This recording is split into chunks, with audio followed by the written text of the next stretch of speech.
I'm trying my best not to swear, but I can't promise anything. So.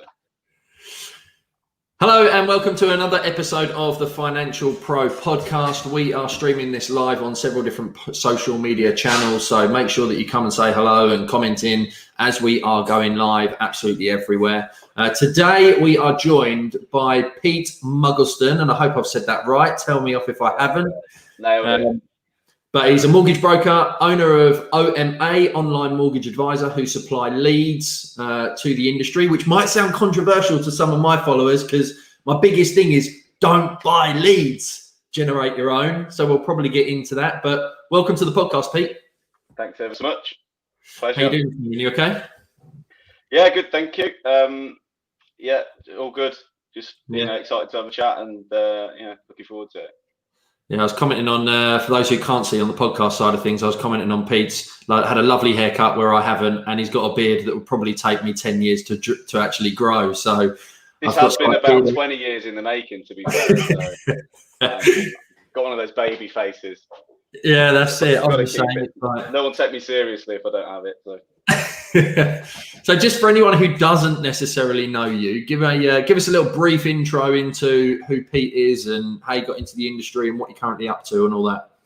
Yeah, so I'm an online mortgage advisor. We've been around for 10 years-ish now. I started, the worst possible time, 2008-9 era, where I'd graduated from sports science and obviously was going to get a job stacking shelves somewhere or teaching sport, which I didn't fancy, and then opportunity came about to join a local mortgage company. So but great decision, but terrible timing really, because it was an adverse credit brokerage when there was no lenders whatsoever charging massive fees and no customers or lenders. So it was just really, I cut my teeth in what was the most challenging scenario really, I think. And that led me then to my mindset from day one was about trying to place difficult cases and trying to find homes for customers that were struggling elsewhere.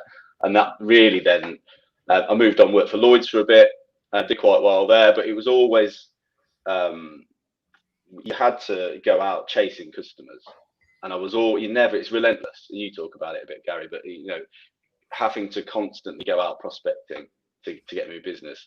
And a couple of years in, I was like, I can't really do this for the rest of my life. What do I do? And came up with a stupid idea of building a website. Went to my mate Dave, who knew a bit about online marketing. Is his name Dave? Dave Bird, yeah, Birdie. We should have him on the show. He's an absolute sweetheart. You'll love him. We should have him on the show. But he said it was a stupid idea, and then we both did it anyway, and it kind of worked quite well in the end. So we've just hammered it for the last 10 years, and we're here today. We've now got I was advising for probably 5 of those about 5 years ago, I think it was. Now I hung my boots up, but I think we started out with a small brokerage, a couple of relationships, and then grew to a network. Now we've got about 60 firms, 265 advisors, I think, at the moment that work with us. It outgrew any kind of expectation we had really. We started out, Dave and I, a little bit like yourself, Gary. We briefly spoke online about it, I think, but we were into we read a book called The 4-Hour Work Week, and we were just into how do we get to a point where I've not got to be on the phones every day, and I've not got to. We wanted a beach business really, where we just sit in Thailand and not do anything.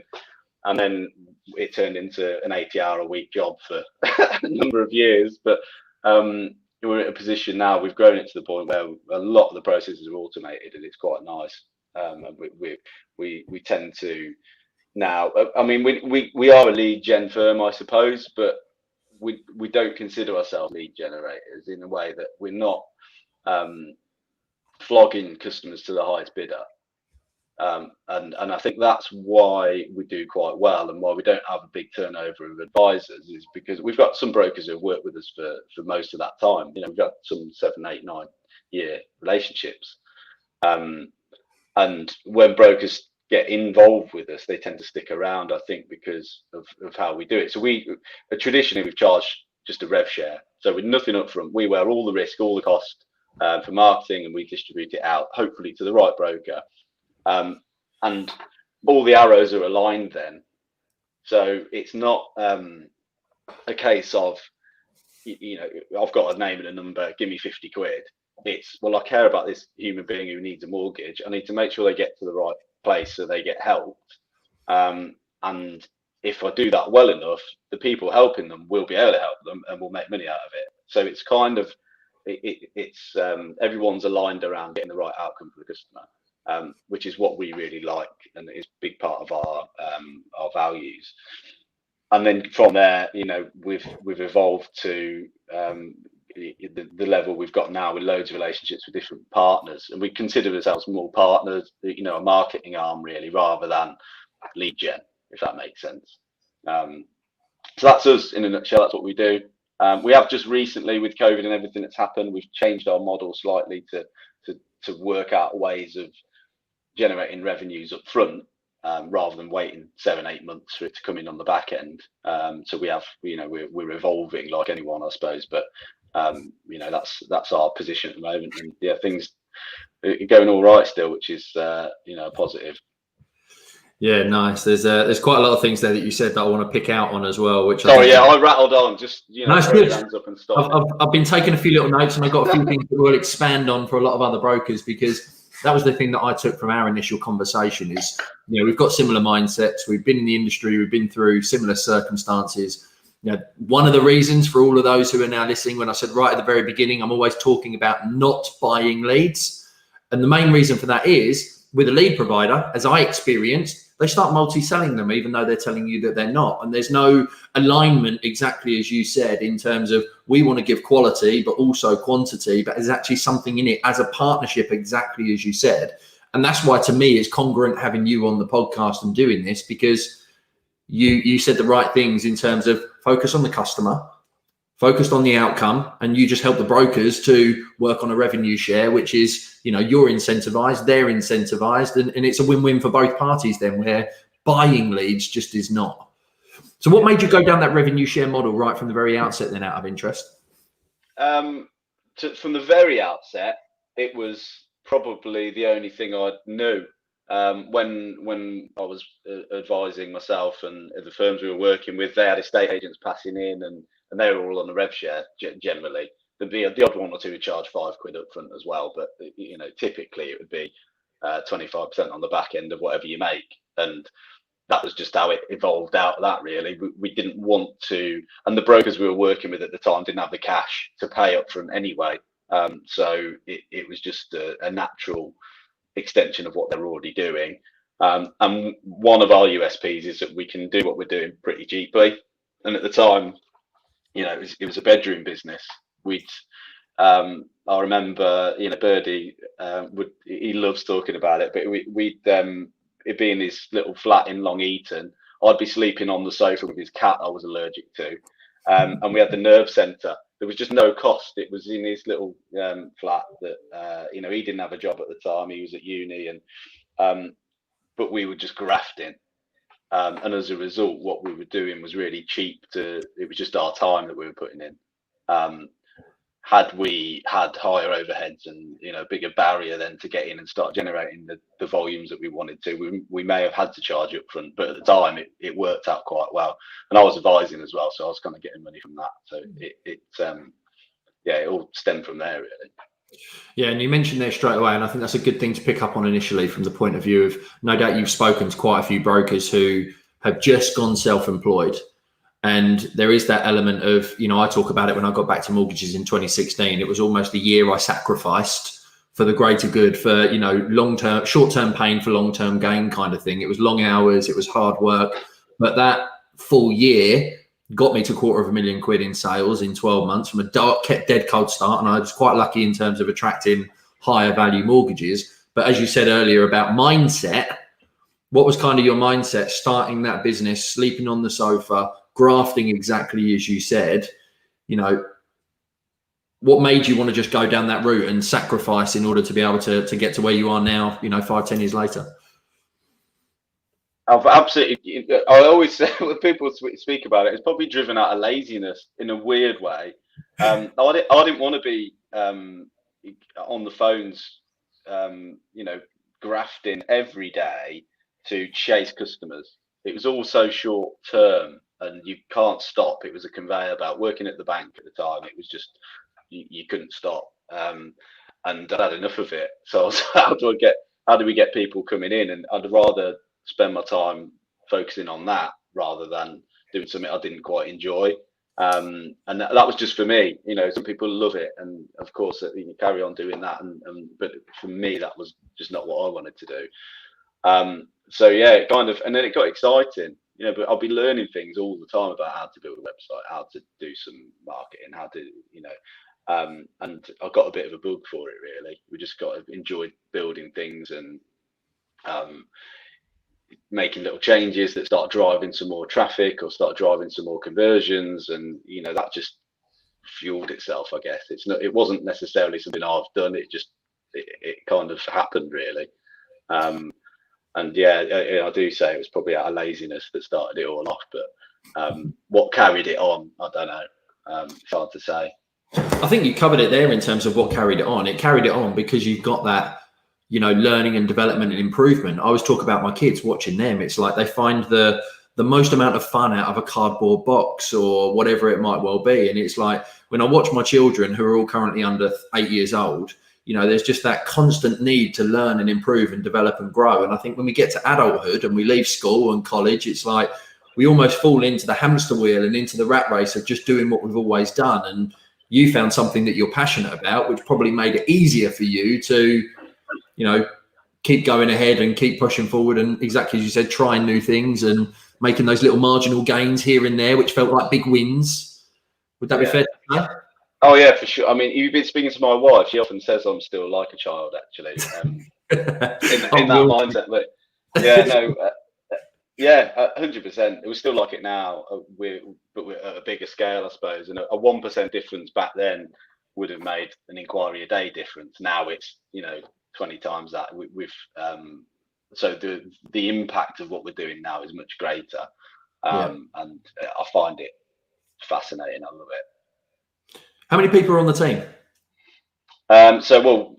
Pre-COVID, there was 22 in the business, and then we've had to make a load of changes over the course of the last 6 months. So there's now 9 of us. We've scaled it quite significantly back, and that mostly now is the marketing gurus. We had to let go of some absolutely amazing people, and the family that we had were, it made it very easy actually for us to do that. And obviously it wasn't fun, but everyone fully understood what we were doing, and I suppose we're on board with the necessity for doing it. But there was some really talented people that we had to let go of, and it's sad to have to do that, but necessary to get to where we are now, I think. And the 9 that we've got, or 9 of us, including Dave and I, we've got such a strong side there now.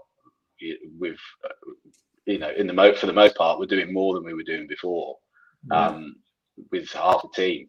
And it's really interesting. And I speak to firms and brokers a lot that have had a similar thing. They've kind of faced this crisis, and it makes you react. It makes you change something. Whereas before, you kind of get maybe not complacent, but you'd be happy and comfortable with how things are. When you're faced with the crisis that we were looking at, it makes you adapt. It makes you improve things, and that is just the tone I've had from a lot of other businesses we work with, where they've cut their overheads and changed their processes, and they're now stronger than they were before we went into everything that's happened. So similar story for us, I think. Yeah, it comes back to that thing of kind of hamster wheel, doing what you've always done, and you don't really get the opportunity to really nail down. I've done exactly the same thing, gone through the business, re-looked at the model. And I think you have to when you reach a certain size, don't you, at the end of the day? Yeah, and it made me aware I was further away from everything than I thought I was. Things happen there that happen, and we've got people doing jobs that might not need to be done. And it's just the complexities that you get by having a larger team. You can't be everywhere. and it's just the nature of it, and that I think the part of it is just having the fewer heads in. I mean, we furloughed everybody as soon as that came available, so it was 22 is now 9, but it dropped down to 2. It was just Dave and I doing 22 people's jobs for 6 months. And you've got to, you just haven't got the time. You've got to change. You know, you can't do 90 hours a day, sadly. So it was just what was a necessity, and that's really helped us, definitely.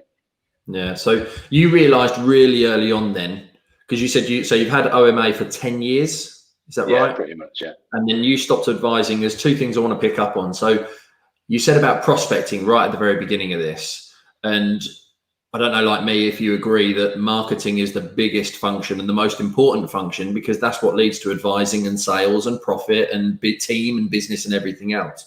So where was your kind of realization in that point of wanting to start an online website? You know, is it just an online website now, or do you use other means of social media, SEO, email databases, Google Ads, PPC, you know, all the different options? Talk to us a little bit about the realization and then where that brings you to now. Yeah, I mean, we drive it through various different places. The majority of stuff that we've always had and is the majority of our kind of traffic now is SEO and producing good content. To get there, you know, there's so many competitors now. When we started, there was hardly any. No one wanted to deal with someone who'd had a bankruptcy or was 1 year self-employed. You know, the brokers didn't like that business. And didn't know what to do with it when it came, really. So we kind of jumped on it, and because of that, being the first in, and obviously we spent hundreds of thousands over the last decade to get where we are. That's been the core of our business. But we do, you know, we're experimenting with video, we're doing a bit of social, but to be honest, we tick that along. We're not doing loads of stuff on that at the moment. I know you're big on the outreach and continually producing stuff socially. That's probably something that we've neglected. Well, it's definitely something we've neglected as a business. Probably getting a bit too fat off the stuff that we're getting in normally, that without having to get in front of the camera and do stuff that's maybe a bit more intensive in terms of creating the content. But yeah, I suppose the switch for me, I mean, it just came when I stopped advising because the business, and it just got too busy. It was just, I couldn't advise and grow OMA at the same time. So it just turned full time into that. And for sure, you know, get the marketing. The focus of our business really, and where we spend our money is where we're putting our focus. And, you know, the majority of that goes on the front end to get more customers in. The rest can kind of sort itself out afterwards, but I agree with you. It's got to be a focus, and it's also, I think, oftentimes when it gets harder or people need to make cuts, they're probably looking to that to say, "Oh, can we just cut a bit off of our marketing budget? Can we stop trying to get people in the door?" Which, you know, that's obviously going to cause problems later down the line, isn't it? Especially when the pipelines pay out 6+ months after you've spent the cost. So yeah, I think it's absolutely, yeah, I agree with you 100%. The marketing's got a bit of focus. Yeah, it was when all this kind of COVID stuff happened, it was March. I actually increased my ad spend in April, May and June. I've only started doing ads this year in 2020. Prior to that, everything was all organic. You know, social media, as you said, Facebook groups, public speaking, networking, all those kind of old methods. But I actually saw everybody else's, the cost per click and the cost per lead went down because everybody was fearful. And you know what, I can't remember who said it, but you know, when everybody's being fearful, you need to kind of be the opposite. And I just thought, right, let's put another 500 quid, another 250 quid at certain ads. And that's paid huge dividends during that time, because by the time we got into June and July, we had hundreds of leads. We couldn't actually keep up with the amount of leads that we had as a result of that. Yeah, and the placeable business as well, I suppose. If it's noisy customers you can't do anything with, you've got to have a really good nurturing system to be able to make money from them in the future. Yeah. But yeah, otherwise it is dead money. So I suppose there's a lot of firms maybe didn't have that infrastructure to do that. Yeah. and then maybe didn't want to spend it. Plus, people were taking advantage of the furlough, so a lot of employed firms have brokers off not working. So yeah, you can understand why people took the foot off, I guess. Definitely. And then, yeah, definitely PPC stuff. The costs come right down. And you said you said as well, you realised early on placing difficult cases, and you mentioned self-employed earlier as well. And effectively, you found a niche, and you honed in on that niche, and you've marketed that niche. Do you think you would have had the same results had you not have been laser focused in terms of who you wanted to attract? I think, well, probably not. No, I mean, the niche is something that financial services is one giant niche, I suppose, and then mortgages is one within that. And if we just went on to mortgages, we wouldn't have made any inquiries. You start writing about mortgages. How many the competition for trying to rank anywhere near page 10 probably for that from a standing start is just impossible. So we focus more on the stuff that I knew. I'd come out of advising, and I was dealing with difficult to place customers. But I spent some time at Lloyd's, which wasn't the case there. But beforehand, I kind of knew the adverse market quite well. I knew the self-employed market quite well. And as a result, that's just kind of what we focus on to start with, and it grew from there. So yeah, the niche, and our marketing really is thousands of niche campaigns, I guess, that come together as mortgages as a whole. But really, yeah, that was initially to start with, definitely that was our focus. Yeah, and as you said there, it's grown over the years as you've developed and improved. You've got one campaign working, you've had another campaign in another niche or another job title or another category, if we call buy-to-let, purchase, first-time buyer, adverse credit, they're categories really. But it's that whole thing of if you talk to everyone, you attract no one in real terms. And I think that's where so many go wrong with their marketing. And obviously you've had huge success over the years in generating. And what made you, in having such huge success with lead generation being the hardest part, and what seems to be from the people that I speak to, the hundreds of advisors that I've spoken to, it's almost the bit they want to get rid of. Can I buy leads? Can I get an introducer? Can I do that? Rather than actually putting themselves out there and doing, what we used to do in the good old days of phoning 100 people to get one yes, and door knocking when I first joined the industry and stuff.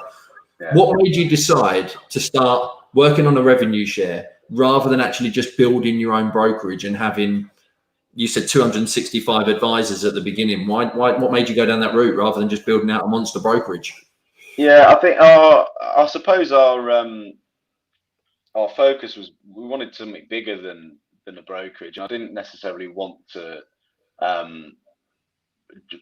run one. I'd been involved, and we'd worked with loads of different advisors. Even at the start, there was quite a number of different people that we'd spoken to, and we were looking to work with. And the idea of spreading our risk and diversifying across multiple firms, multiple networks, multiple streams of income, rather than all eggs in one basket.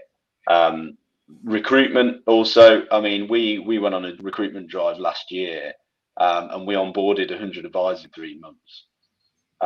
You just can't do that and one of the biggest challenges, as I'm sure you've seen over the last is lack of talent and lack of quality advisors out there. And then geography gets in the way. If you've got a brokerage we live in Nottingham, if you've got a brokerage here, you've got to nick all the advisors from all the local firms or train them up yourself. And recruiting people to the scale that we wanted to get to in terms of our volume of leads would have just been a big challenge that at the time I think we were just not interested in. We started out just we know what we were good at, and we were good at getting customers. So we just focused on that. And then it has been something that we've, people have asked us a lot actually over the years, why have we not got a brokerage? And it has been something that we've toyed with, but never, it's another distraction, I suppose, and another thing that takes us away from what we're good at.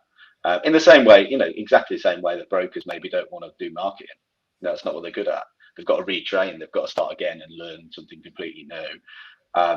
And if they can find a firm to partner with that will do that for them, then, you know, so long as it's something they can rely on, I suppose it makes sense to do that. But, you know, if people there'll be advisors out there that you work with that are happy to go and do that and market themselves, and it works really well for them. But it's just, I suppose, it's not for everybody.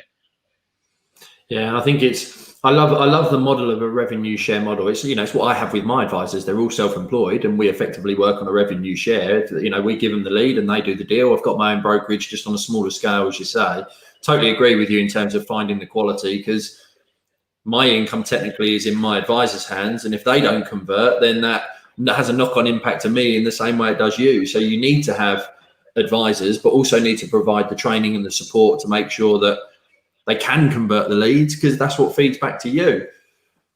Yeah, exactly. And recruitment in terms of growth as well as development. I mean, you love the team that you can work with, and sales management and performance management is part of everyday life in a brokerage, I guess. But if you want to grow, and we wanted to scale, and I think the speed of growth was always going to outstrip what we could do trying to grow a broker firm than what we could do online, because we knew that from the marketing that we were doing and the growth we were achieving, that we were able to surpass what we could ever, you know, the supply would always be higher than what we could service. So yeah. But then that's the biggest challenge, is finding new advisors. If you want to take new people on, where do you get them at scale? And it's just, you know, buy a firm maybe, but I don't know where. It's something that every firm across the country is struggling with. So yeah, you know, it's one of them, and then it's you bring them in house, and have your own recruitment and training arm in house, and bring people new to industry across, and that is a long game. It is difficult. You know, it's a year before they start doing anything that's going to bring you some decent return, and you've got to get, even if they look like the perfect candidate from the outset, you've got to get past so many different barriers to get those people to that point, that, you know, 10% of those getting there, maybe it's not far off, maybe 20 if you're lucky, which is a lot of cost and investment. And then there's no guarantee they'll stay afterwards. You could train them up, and then they could go and set their own firm up or whatever. So it's a tricky game, I think, running a brokerage, for sure. Yeah, I did a post in one of the communities today just around that whole, because I had a vision meeting yesterday with my ops manager of my brokerage, and we were talking about bits and bobs, and it was like, you know, I love the self-employed model, he loves the employed model. We're a bit of loggerheads in terms of how we develop and improve and grow out. And I just did a post in the community today just saying, you know, here's a little bit of a model discussion, employed versus self-employed. Here's some of the things to think about. You know, employed, you can push them harder and you can make more profit, but they might be a little bit more lazy because they're being fed and they've got admin and they've got the expectation. You've also got the downside that they might take everything and then go and set up on their own. And if you've got self-employed, then it's kind of, there's more autonomy and maybe the right mindset. But then on the other side of the coin, you're paying more for that. Plus there might be more risk because they're not in your office and you can't hear everything they're doing. It's like, there is no right or wrong. You've just got to choose the right one for you, haven't you, at the end of the day? And you found the right model for your brokerage or your business. Yeah, for sure. And I think the employee, it's a funny, I suppose every firm has that debate, employed, self-employed, what do we do? I mean, there's, I think that there's a crossover though between many of the things that we'd probably view as being easier to do when they're employed. Is it necessarily always the case? Because if you've got self-employed in, they're not like it's going to be, they'll just, you know, they'll work a day a month and do what they like. They've got to make some money. They've got to earn, and you can still set a standard. You can still have, you know, targets and pay them based, you know, differently based on how they're performing. And there are ways and means, I think, for self-employed people to have, not necessarily in the office every day doing what they're told, but certainly motivate them to perform in the same way that you would probably be trying to do for your employed people, but it'd be a bit more authoritative, I suppose, with those. And it's a different mindset of the people. I think as well, you've got someone who's employed versus self-employed. The ones who do really well employed probably want to go self-employed because they know what they'd be earning if they did. So there's a challenge there and a balance, I think, between the management style of individuals and also appetite, I guess, for people that want to go and do something on their own or want to go and how do you support them if you train and work with people and then they want to leave to go and advise self-employed. Some firms have an offering for that and let them transition in and out of the two. So I don't think necessarily you have to have one solution that fits everybody. But yeah, so it's a fun challenge, I think, that probably no one's ever really cracked because it's just so dependent on the individual, and in terms of how they'd be managed, how they'd work, how they'd want to work, and what you can do for them. I think employed for the most part, people see employed as, like you said, people might be a bit lazier, or there's the tendency to be a bit lazier if you're employed because you're getting a salary. Well, I don't necessarily think that's the case. I just think that it all just depends on people. There are different points in their life. When we set our business up, I had no responsibilities whatsoever. And it was easy. I could go and sleep on my mate's sofa and do that. But then there's other people that have got families and mortgages to pay themselves that need that regular income and they can't afford to toss the coin in that way. Like you said, you had your first 12 months off. Not many people can afford to do that. So there's still, I think there's value in both. It's just matching your management styles and how you motivate and incentivize the team according to those individuals, trying to get that right. Yeah, completely agree with you. And I think it comes back to the other thing you said earlier, which is really high on my kind of list as well, is what's your values? What's the values of the employed person, the self-employed person, you as a business owner and an entrepreneur, and, how do they feed into the business and how can you best support either model realistically? But you mentioned values earlier, and I wanted to pick on that because having a team of 22, that's a decent size kind of business, irrespective of now having downsized. What made you, did you have, or do you have vision, mission and values in the business? Have you sat down and looked at culture as an overall and all of those kind of elements that are important when you have people in your team? Yeah, 100%. I mean, we started working with Ian and Zoe, who are shareholders in the business, and they're kind of, they've been there and done it. They came and worked with us probably nearly 4 years ago now. I can't remember, but amazing. So they turned us into what was two idiots trying to generate inquiries and make some money into actual business. And so it was like we didn't have any of this stuff in place, and their job really is coming on board was to sort us out. And it's been amazing. So yeah, we've vision, values, mission. We sat down and thought about how we were going to orientate the business, I suppose, for the next 3 or 4 years. To make sure that we were growing in the right direction. So we set a targets for where we wanted to be and what type of company we wanted to be to brokers and to customers. So yeah, from our perspective, we want to make sure that everyone gets the right advice. Whoever you are, doesn't matter. If you've had a bankruptcy 2 years ago, or you're £1 million property trying to do a high net worth self-employed mortgage, it shouldn't matter. There's such a disparity of broker skills out there that if you end up with the wrong broker, you might end up not getting the mortgage that you need. And we're here to solve that, really. So everyone should get the right advice. That's basically what our vision is. And then matching customers to the right brokers and just being in charge of that broker and customer experience, and making sure that we seek out the right people and put them in touch with the right brokers. And that's generally what our mission is day to day. And values, impossible not to be cheesy with them. And I hate talking about them, really, because it just sounds like I've been on some sort of weird management school and I've read it out of a book. But so we have loads.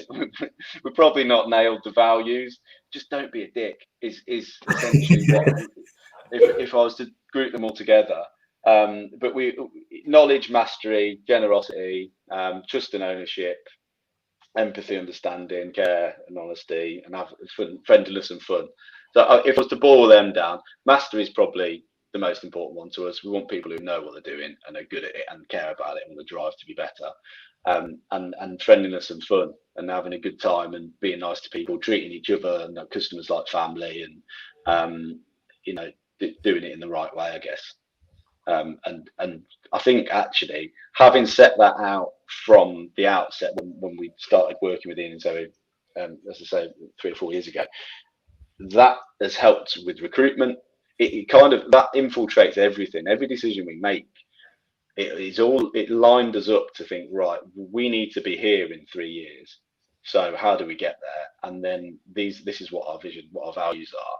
It sounds like you're just going to put it on your email footer and then never think about it again. But actually, I think back now to the people that we brought into the business. It's ingrained in them.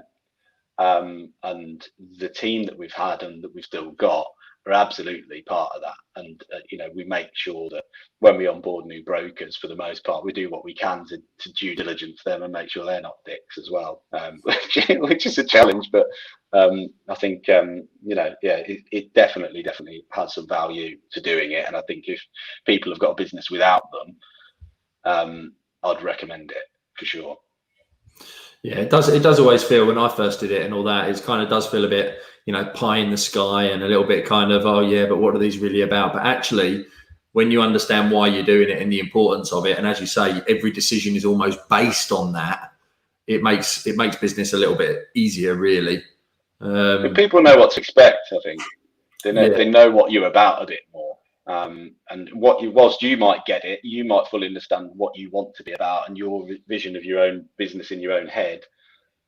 Getting that out to everybody else isn't necessarily it's not as clear to them without telling them. And I think that's a big part of it. Definitely. And I'm quite intrigued as well from that point of view of how you transitioned in your mindset, but also just within the business side of things. One of the challenges I know a lot of brokers go through is when it's that stage of, right, it's just me, I'm doing all the mortgages, right, I'm going to take on my admin and I've got some admin support now. Maybe they take on another admin or they take on another advisor. And then they start to get to the point of, 5 or 6 people on the team. And there's that real loggerhead of, I want to give up advising, but all my clients need me. They're not going to talk to anyone else in my business. They need me. They want me. And there's that fear of giving away those clients. It's one challenge that I overcame very quickly, but I'm just intrigued as to how you made that transition and what did you do with your clients? What did you tell your clients? And how did that pan out 5 years ago? I think and it might offend some, but it's ego. You've got to just let go of it. I think you're not some special individual that these customers they're only ever going to deal with you and that's it. It's not true. And you won't be retaining 100% of them anyway, so it can't be. But I think to just be aware of actually that there is a way of doing it and not letting your beliefs like that limit your transition is probably the first step. Being I suppose open to the fact that it could be done another way. And how I did it, I had with what we were doing in the business, the main brokerage we were working with at the time, they had loads of advisors there onboarding to help handle our inquiries. So I was in there most of the time, and I had a couple of understudies that were working very closely with me. A mate of mine brought in who started advising. So he was kind of my little protege, and he's amazing. He's better than me now. But so I pretty much handed everything over to him as part of a transition over the course of a few months anyway, and we'd work on new cases together. So by the time I decided to kind of down tools, then I'll just get inquiries come back to me. It still happens now, 5 years on. I get customers coming to me now, and I'm just, I'll sort you out, no problems, and I'll just put you in touch with, and they're absolutely fine. If they trust you, then they will trust whoever you pass them to, so long as you sell it properly, because they know that you're not going to put them in the wrong hands. And that was relatively straightforward. Whether I did something there by accident that worked quite well, I don't know. It wasn't deliberate. It just, it happened. And it got to the point where, because we were doing so much with O&A in the business, that my advising for new clients slowly tailed off anyway. And it got to the point where I'd probably stopped taking inquiries 3 months ago and didn't realise it. And then my pipeline had kind of ran through. So anyone else coming in then was just passed out to the guys I was working with. But yeah, no, it was relatively smooth, to be fair. Yeah, I think that's the most important thing you said there, selling it right. I still get so many messages now. I've done, I've done my brother-in-law's, I've done my own, I've done a couple of others that are friends and family and stuff, and product transfers and little bits and bobs like that. But 98% of the leads that I generate, it's just a case of, what's your name and number? What I'm going to do is this.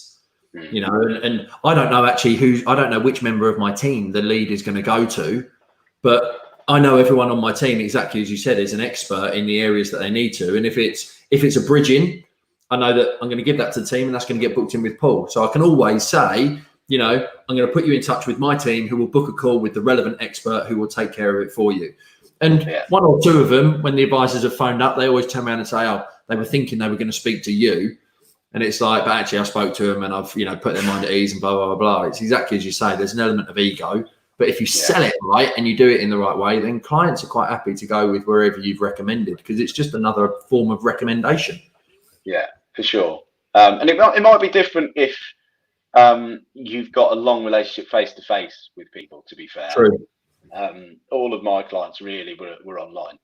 So I'd never met any, it was always on the phone and email and the odd video call. So that may be easier than transition it out to somebody else who I don't know is going to be coming into my house to talk to me about stuff. It's probably more invasive then, but maybe what was easier for me to deal with. But I think for the most part, if they trust you and they want to work with you and you're saying this person's brilliant, there's no reason why they would not believe that. And that's how I do it. I just say, look, you're going to go to Jenna. She's amazing. She's better than me. So, don't even need good hands. Don't worry about it. And set up a little WhatsApp and a group with them both. And that's it. It's pretty straightforward. It works quite well. Yeah, nice. So final little point then from that point of view, I think there's been loads of value for brokers out of this last 45 minutes that we've had. It's been good. And I'm wondering, what kind of tips do you have for brokers at whatever stage they're at in terms of obviously their own lead generation or marketing? Obviously contact you, but what would you say from their own perspective, from your lessons over the years? I don't want to give all my secrets away, Gary. Come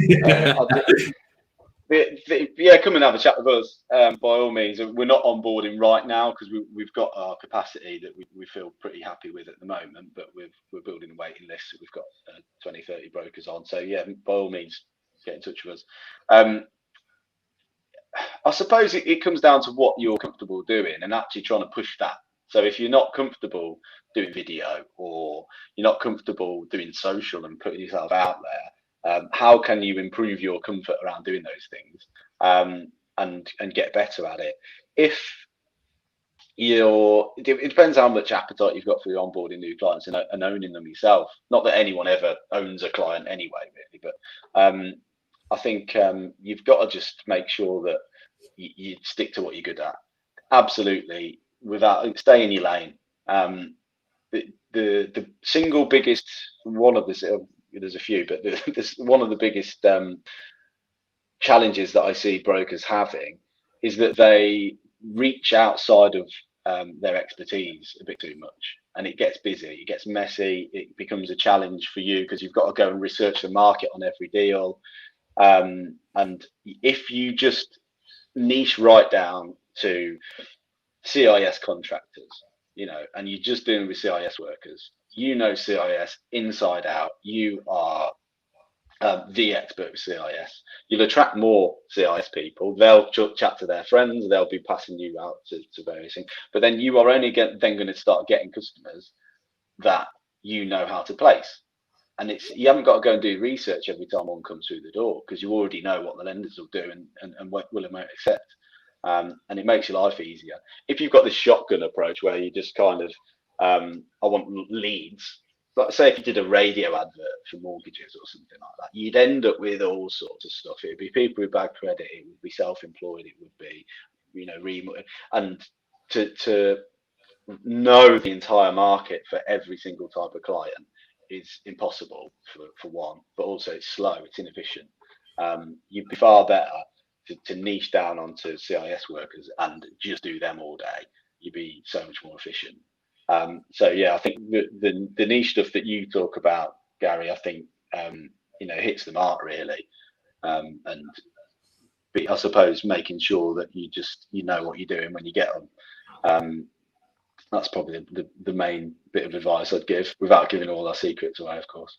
Yeah, no, I totally agree with you in that. I talk about this to my team as well. It's like we've got a self-employed expert, we've got a buy-to-let expert, we've got we've got an expat, we've got bridging, development and commercial as one guy. And this is for anyone at any stage of brokering. It's like, don't be fearful of giving away a client, because if you can change your mindset to an abundance mindset from the point of view of, I know this particular area, if you're trying to work out how to do a bridge for the very first time, and you can give it to Joe down the road who's going to give you 25% kickback, in the time that you save and getting 25%, you could probably do another 5, 6, 7 deals doing what you know. And you'll give the best service possible to your client. And that client who went with the other broker, they'll probably still use you and refer to you. And if you do the deal right, they may get the deal that they may get the expat or the bridging or whatever. You can still retain the life insurance or the will or whatever you want to chuck into the pot. But yeah, laser focused on your product areas without a shadow of a doubt. Yeah, definitely. I think, you can diversify without having to retrain, can't you, by doing that? Because you're just leveraging the relationships you've got with other people. Someone asked me this the other day about with COVID and everything that's happening. Do I think that people should be becoming IFAs? No, probably not. If you want to, go for it. But I don't think you have to become an IFA to start leveraging the income that you get diversifying. Because there's millions of IFAs out there that would want to work with you and your customers. You're just not passing them over. Yeah. These people are getting those products already. Everybody who owns a house now has, for the most part, will have a mortgage. They'll have home insurance. They'll have life insurance. They'll have pensions somewhere. They should have a will. All of these products that at the minute they go utilities. Even if there's so many things that your customers who love and trust you are getting somewhere else. And it's about identifying those opportunities, setting the relationships up, and then it's the best pounds per hour thing you can do. I always talk about when we're training our advisors. Stop focusing so much on the mortgages and start thinking about your pounds per hour. The mortgage is the worst pounds per hour product you can sell. And there's so many advisors out there. They're like little mortgage hammers, and they want the mortgage nail, and they just want to do that, and they're not thinking about anything else. And there's so much more opportunity in there that really the best pounds per hour things are referring someone to an IFA. It takes literally 30 seconds to say, I'm going to pass you over to Johnny. He's amazing. He talks about pensions and stuff like that. You should speak to him. But it will take 30 seconds for you to do it. But if you do 10 of them and you get one sign up and get given 500 quid, what's your pounds per hour? Whereas, spending 5 days doing a mortgage for somebody that pays you 500 quid, it's just, it's madness. I think that people who aren't leveraging the relationships and the opportunities and focusing on the best pounds per hour task first, they're the ones who are going to struggle long term, I think. I don't know why I've just ranted onto that. Sorry, I've just, No. I've actually done a previous podcast episode on this, which was about being a relationship builder rather than thinking transactionally. Because that's the problem with the mortgage broker. It's just, how many mortgages can I do? Conveyor belt. Whereas actually, the thing that I do like about the IFA world is it's all about the person. Where is the person now currently in their life? Where do they want to be in the next 3, 5, 10 years? And how can I facilitate them getting there? And is it right for them to have, the house that they're moving into, the life insurance, the family income benefit, the will? Exactly as you said. If mortgage brokers can take one thing from that last little element of a rant that you just had, which I loved, think relationships, think in actually where is the person and where do they want to be versus they just need a mortgage. They're coming to you for advice because they're about to make the largest transaction in their life. But talk to them about the protection, talk to them about the will, talk to them about the what ifs, and all of a sudden your pounds per hour will go through to the roof. I get it with some of the brokers that I work with. I can think of a couple who literally only deal in like the real specialist property investment market, and that's all they do. But they refer out all the other elements to experts in those areas who don't have any crossover with what they do. And they've almost got the mini kind of, as they call it in property, like a power team of people that between them, they collectively look after a client for all of their individual needs, and they all just supply each other. Yeah, definitely. It makes so much sense. Yeah. So one little question's popped up, which I'm going to chuck at you and see what you say. If you had £1,000, what would you spend on? What would you spend it on? SEO or ads? You're not going to get very far off with £1,000 on either, to be honest. But I agree. If I was starting on from scratch, I'd probably spend it on ads because that would create more money that then I could spend more money, and you just have to build from there. If your budget for SEO is less than tens of thousands, you might as well not bother. It's a very competitive market now. Back in the day when we started, it wasn't, but it is now. So yeah, it's a long game, and you've got to be prepared to sink that money and not see it again for a year probably before, and you see proper returns on it. So depends what you want. Terrible answer. I'll probably £1,000. I'll probably say ads because it's an immediate return. You'll be able to drive some revenues that you're going to see this year, which would be nice. Yeah, I'd say put it on Facebook ads at the moment as well, because even they're so much cheaper than Google ads. You'll get 10 times the amount of leads that you will for a Google lead. They'll be a little bit colder in the sense of, someone's physically gone to Google and actually requested a phone call, whereas on Facebook, you'll get them to download your lead magnet, engage with you, get them onto your database, and then the percentage conversion over time will be much, much better. But Facebook ads, SEO, there is an element of planting the seed and waiting for the tree to grow. And as you say, big spend. If you go local SEO, then you're probably going to get more results because there'll be less competition. But even then, it's 6 to 12 months, right, until you see decent results from any SEO game. Yeah, if at all. There's plenty of examples we've seen that people are trying to throw money at it and it's not working. So yeah, it's a very challenging one. But I think Facebook, and you're right, for paid ads, I suppose it depends as well on how well the firm and the individuals are to nurturing people. Because you're right, Facebook stuff, it's interruptive. It's SEO. People who are going on for ads on Google, they're already searching for that thing. They've got some sort of appetite, whereas people on Facebook maybe just flicking through the feed and it pops up at them. They're not necessarily thinking about mortgages at the time. So there's a different appetite. But if you can nurture properly, and it's a long game again, but if you build a proper CRM process where you are nurturing customers, there's no reason why, if one day they want to do something, if they really believe in you, they'll come back to you. So, but that's the challenge. It's another thing to set up for people. And if you're a mortgage advisor with everything else going on at the moment, you want to start learning CRM and ads and everything. It's that's probably why they need to come and work with you, Gary, I guess. Awesome. So thanks, Pete. I've thoroughly enjoyed this. So I think it's been good to have a chat and talk about your experience and marketing and all my passions, really, in honesty, and vision, mission, values, and that whole thing. Where's OMA going next? What's the next 3 to 5 years look like for Pete? Are you building and selling, or are you building and retaining? What's going on? We'd certainly at some point we'd take some investment on. I think I don't want to ever stop doing what we're doing. I absolutely love it. So we'll see in the longer term where that goes. I think from our perspective, short term, we're just focused on cash and offering a great service. How do we get through the next 6 months? Because we don't know what it's going to look like again in the new year. And but from our perspective, we've got so many exciting things that we're working on.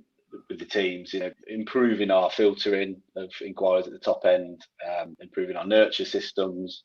We've launched this month. We've launched video intros, so when you take a customer from us, they'll get a video of you introducing yourself. There's loads of stuff like that and different partnerships that we're working on. So we're not trying to think too far ahead at the moment. I guess we just want to bit short-termism for now and see where we are in the future. But yeah, I think longer term, anything can happen, I guess. Yeah, you mentioned there about video intros and stuff. Just out of interest, one final thing that I want to pull on there. How important do you think the digital world and tech is going to be going forward with things like that, little video intros added on where you can embed the relationship much quicker? Yeah, the reason we've kind of escalated that and pushed it out is because I read something the other day about it being conversion rate versus phone and email alone to actually introducing video. It's like 55% or something improvement to conversion rates, which is just outrageous. So you think about it, face-to-face sales tend to be, I imagine, probably better conversions than someone over the phone. But this is here to stay now. If you'd have asked me a year ago, and because we looked at it then, and it was like, what the behaviour and the appetite of customers to actually want to get on a video call isn't necessarily there, and they might seem it as a bit weird or a bit of a barrier, or I haven't got that, that tool to download to get on the video call with you. I just want to sort of mortgage out, please. Everyone now has probably had a Zoom or a Teams or a FaceTime or a WhatsApp video call or whatever. Most people have got it. It's just like, well, which one do you use? And we'll have a conversation on that. And your competitors are going to be doing it. Everyone will be moving on to doing video because it's just better. You build more trust, more rapport, but also the other thing that we've done. So the video interest is a part of it, but presentation. So we've produced like a pack for brokers to then go and tailor for their own firm. But to have a video call with every customer they have, that you can actually take them through a slideshow presentation of what your sale looks like. So this is the customer journey we're going to go on. In and amongst that, where on the phone I'll be saying, we're brilliant, we've got these awards, we're whole of market, and these words might just be going one ear and out the other. Whereas we can show you a presentation now with images on what awards we've won and what that looks like, on the team with a picture of a happy team, on the whole of market and what that looks like, in presenting insurance recommendations. It was just on the phone and an email before, and you might talk them through the email on the phone, whereas now you can really get engaging with what's the risk of getting a critical illness on your mortgage term in the next 25 years, and what would you do in that instance? And you can really start to sex up your conversation. Well, you probably shouldn't go to that extreme, but you can if it helps you sell, do anything. Hey, why not? You can really start to make your presentations and your conversations with customers visual, and that will help for sure. And people need to start doing it. Yeah, totally with you on that one. That's I hadn't actually thought about the presentation side of things, and it's one thing I'm going to talk to my team about. We've started to record videos and add those into, this is the advisor who you're booking the call with when we send the email out and stuff like that. But actually the presentation thing, in terms of, I call it a strategy call, that first 30 minutes, and actually to do that on a video and actually to use that as part of a presentation, like you say, it just reinforces the brand and the business and other opportunities and seeds the other areas that you could potentially. Absolutely. Great idea. And you want to take clients off the market, right? That's what the video is for. But also your first call is absolutely essential. And they could be speaking to 3 other brokers. Well, if none of them have even sent you an email and they just rang you out of the blue from a number they're not expecting, versus we've sent an intro, this is our video, this is our present. You look better. I'll send you a copy of our template if you like. You can have it. Yeah, that'd be cool. Yeah, that'd be really good if you email it over or whatever. That'd be awesome. I can share it with the community as well. And obviously, so for 2 final things, then, if people want to connect you, what's the best way for them to do it? Is it just via LinkedIn? Drop us a message on LinkedIn. That's fine. I check it every couple of days or something. Or drop us an email, Pete@onlinemortgageadvisor.co.uk. yeah, we can, as I say, we're not onboarding right now, but we are building a list. So as soon as the gates open again, we'll get in touch. Awesome. And this is the Financial Pro podcast. For context, Pro was kind of the values in terms of perseverance leads to results, which creates opportunity. What does Pro really mean to you? Yeah, everything you just said, really. You know, yeah. No, Pro. Someone, the master. You need to be a master of what you're doing, and that, I suppose that's what we just called it something different. But mastery is our value, and you know, I think just the person who's not prepared to just do an all right job, someone who you know is going to give you the right advice and do things properly, and always going to be, you know, on the front end of learning everything. The guys who are pros for us are the ones who just don't stop learning, for sure. And I think that's probably the biggest part of it. I'm not going to say any more because that is spot on. I think totally agree with that. Learn, develop, improve, grow, be pro. Thanks very much, Pete. I really appreciate you coming on and sharing your words of wisdom with us today. I'm still jealous of your beard. I'm going to be thinking about that now. But I look forward to speaking to you again soon, pal. All right, mate. Nice one.